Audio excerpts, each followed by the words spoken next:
Hi there, my name is Alastair Rzeznicki and my business is Sunflower Film and Creative Agency. So primarily we special in television quality videos for small businesses and some large businesses, and we're really a storytelling company.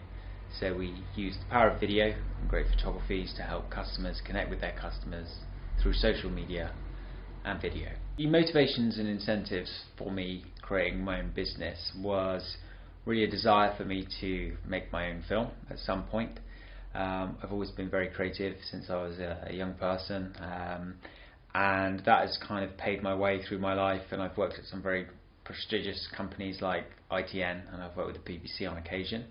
But I got to a point where I really wanted to start to develop my own creativity, so I felt like if I had a business which could pay for my living and also help me build up equipment, contacts, and essentially help me get to a point where I could start to develop my own ideas, that was a real motivation for me. The business started almost by accident, just under 3 years ago, but now we're going really strong. There's a small team of people working on different projects each month, and we've got quite a nice client list in the southwest. I decided to have a video and production company because I've had a camera in my hand since I was 13 years old. I was a member of a film school, much like the Sunflower Film School, and that always gave me a head start. At school I wasn't particularly academic, although I did okay. It's really important to get your grades to the best of ability, but I always had more of a creative brain. So for me it felt natural to try and do a creative job. And after leaving school, I got an apprenticeship in a television company, and then went to university and specialised in making films, and then worked for the Navy as a cameraman, and then had a job at ITN for more than 2 years in London. So it's really just part of my life to be creative and to make content creation, and a business is just another extension of that journey. So media, and certainly video, has changed a lot over the last 5 to 10 years. We now have this thing called social media, and I really just see things as Facebook, Twitter and LinkedIn as kind of television channels that people can put content on, build an audience and communicate with their customers. So there is really an exciting change in the market. You don't need to spend hundreds of thousands of pounds on expensive television adverts as a company. You can use online media to really connect with customers, and this was what a lot of my training was in, as far back as 2002, 2003, where we were making video and film content for large cinema screens and also for mobile phones and websites. And the technology for mobile phones and websites wasn't as good as it was as it is now, but what was fantastic is we were learning the principles of making content work across different platforms. So now every person in business and every small business and medium and large business all need content. They all need to be telling their stories.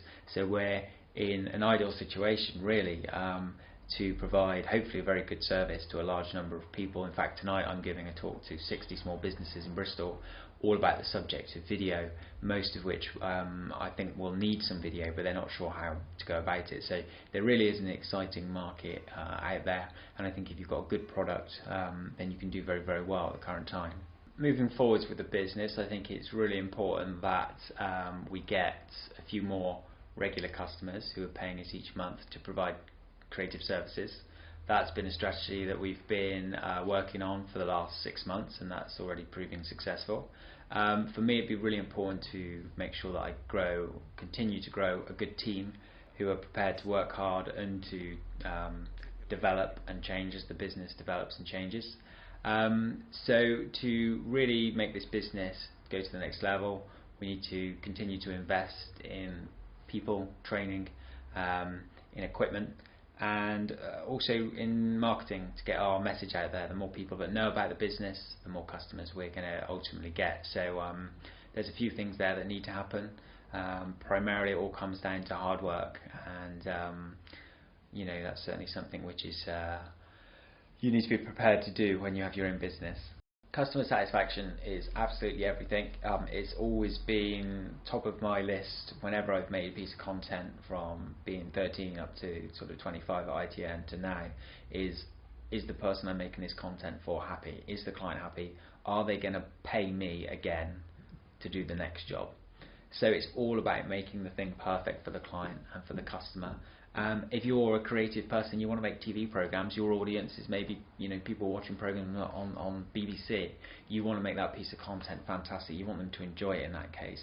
And in business, it's a lot easier to get someone to get repeat business from someone who's worked with you once before, who then comes back because they're very, very happy. It's really, really hard to get new business each week, each month from different people. Best to have 10 clients who keep coming back every week or every month than be chasing your tail around the marketplace to try and get new business. So customer satisfaction and connection and rapport and really understanding the problems and pains of your customers and their customers is what's going to help you give them what they need. So relationships are key, listening to your clients, understanding them, and really our business is becoming a company that just researches the customers that it wants to work with and the customers that it works with, so that we can become almost a part of their team, so that it doesn't become like they're paying you as a second or third party. You are just part of the team, and that relationship just continues, and they keep paying and you keep providing services. So customer satisfaction is everything, and high quality is paramount. Sunflower really prides itself on providing a great product. Ever since I've been making content, I've always been making it to the highest standards, which is why ITN employed me. You can't make television adverts and documentaries if you're not going to make fantastic material, and that's really, really important for me, that every client gets something which is right for them, bespoke to them, which also has a creative twist. We don't just sort of do what the customer tells us. We often tell the customer what we think they should have, and often we disagree with the customer. A lot of customers just want the same thing, and the Sunflower style is slightly different. We do things with more of a creative twist, and we're always pushing the boundaries of what we believe a client should have. So it's really important to us that quality is the highest it can be. Set the bar really, really high, and that's saying not just for the creative work we do, but also of all of the other parts of the business. Where a lot of people fall down in creative industries and in business is they send sloppy emails, they send links that don't work to their content, and they basically sort of scuff themselves in the foot before they even get any work, because they don't follow through with all of the quality across the whole service. So we're working really, really hard to have a quality business from the start to the finish, and process is really important as well. It's not just about making the film. Quality across the board is key, but not just with the film, with the whole service. Essentially, we're kind of working with customers, and we need to sort of get everything right and make them feel good all the way through the process. And that's why we have a big educational push as well. We don't just make films for clients, we teach them about how we make the films, why we do things a certain way. That's why we've got a film school, so we can develop training for the next generation of people. That's how I got my head start. So that's what we sort of give back to other people, getting training, and we also train adults as well. Because the more people who understand the process of making great content, the more they'll appreciate the value of it and see what goes into it.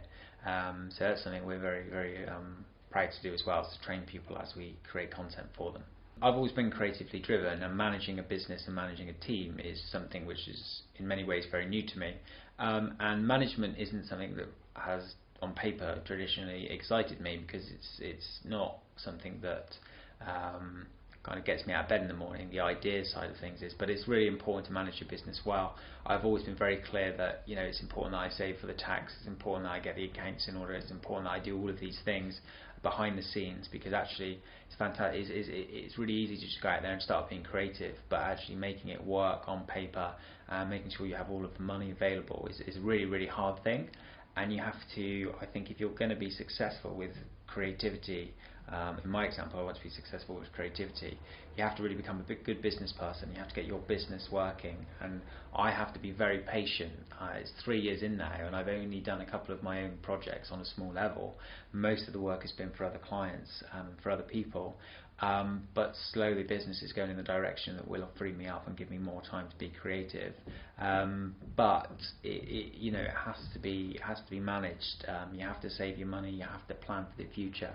You have to be in control. You can't waste your money. And these are all things that you quite often learn whilst you're on the job by making mistakes. And that's probably why a lot of people go out of business, because If you don't have good cash flow and money in the bank, you can quite often get into huge difficulties, even if it's not your fault. One late payment and you might be out of business. So the management is everything.